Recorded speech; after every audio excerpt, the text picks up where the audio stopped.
Saudaraku seiman, apa yang harus kita lakukan untuk mencapai janji Allah tadi? Pertama, allazina yu'minuna bil ghaibi, beriman kepada yang gaib. Karena itu mari kita betul-betul serius mempelajari iman. Iman yang bagaimana yang membuat kita bisa maju, yang bisa membuat masyarakat madani. Iman yang dinamis dan produktif. Iman Rasulullah dan sahabatnya dinamis, produktif. Setiap saat menghasilkan pahala. Dengan step-stepnya dia menuju kemajuan. Tapi iman hari ini yang KTP-nya Islam statis.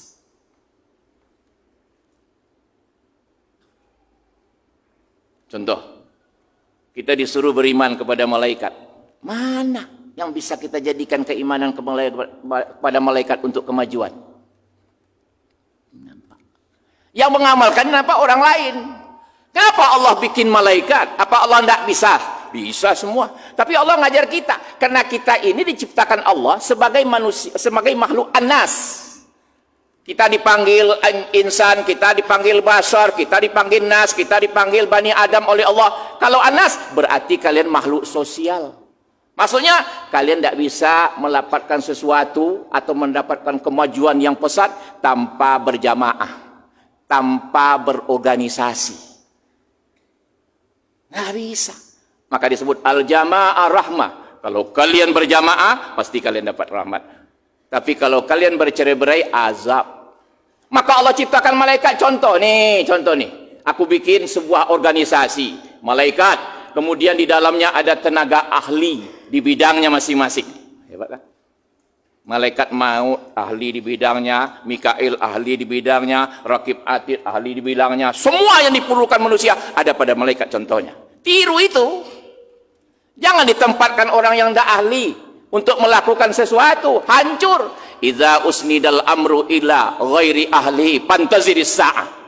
Jangan karena dia keluarga kita, kawan dekat kita, diletakkan di situ, hancur. Nabi bilang, kalau kalian berikan suatu urusan kepada yang tidak ahlinya, tunggu kehancuran. Ini yang dialami umat Islam hari ini. Makanya tidak maju-maju umat Islam.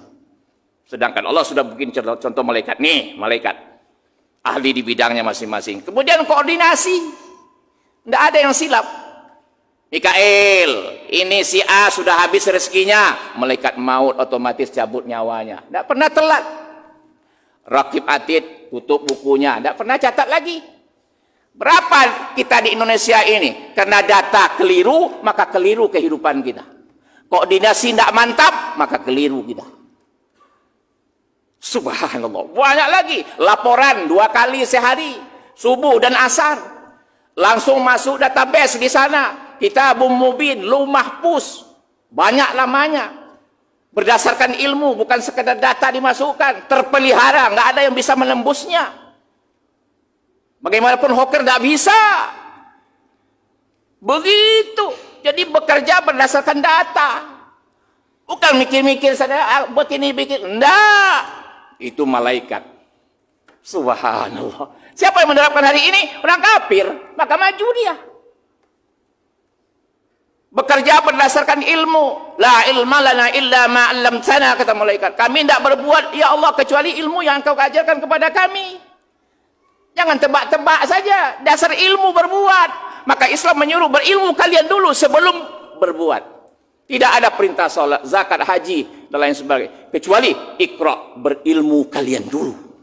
Subhanallah. Saudaraku seiman rahimakumullah. Islam hebat sekali. Karena itu janganlah kita nanti dan anak cucu kita ibarat lagu Minang. Ya. Apa itu? Kita punya kelapa condong. Batang di kita, buah diambil orang. Musabaqah tilawatil Quran. Hafal Quran 30 juz.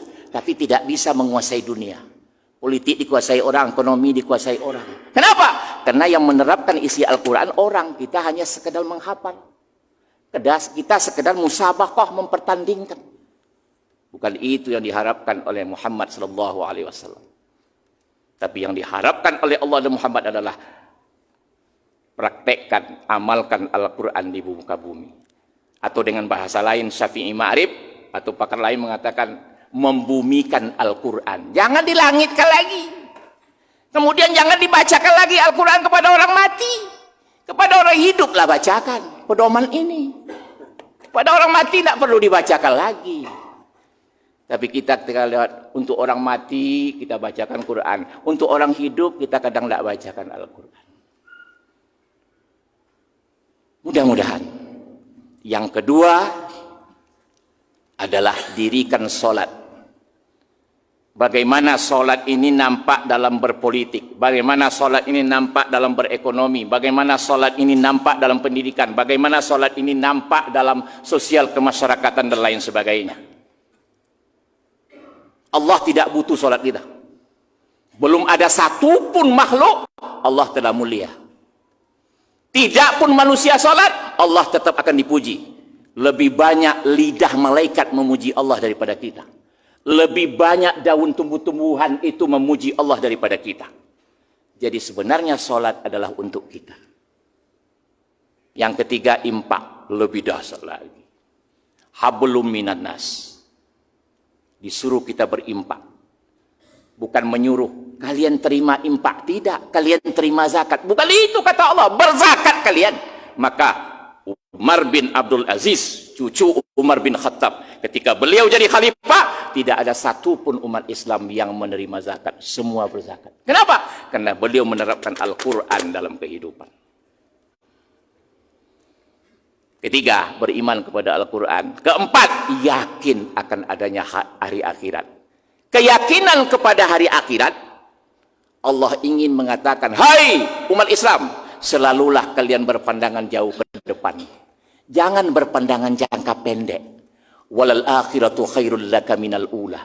Jangka panjang itu lebih baik daripada jangka pendek. Subhanallah. Jadi umat Islam itu selalu punya pandangan jauh ke depan. Fa'tabiru ya ulil absar la'allakum tuflihun.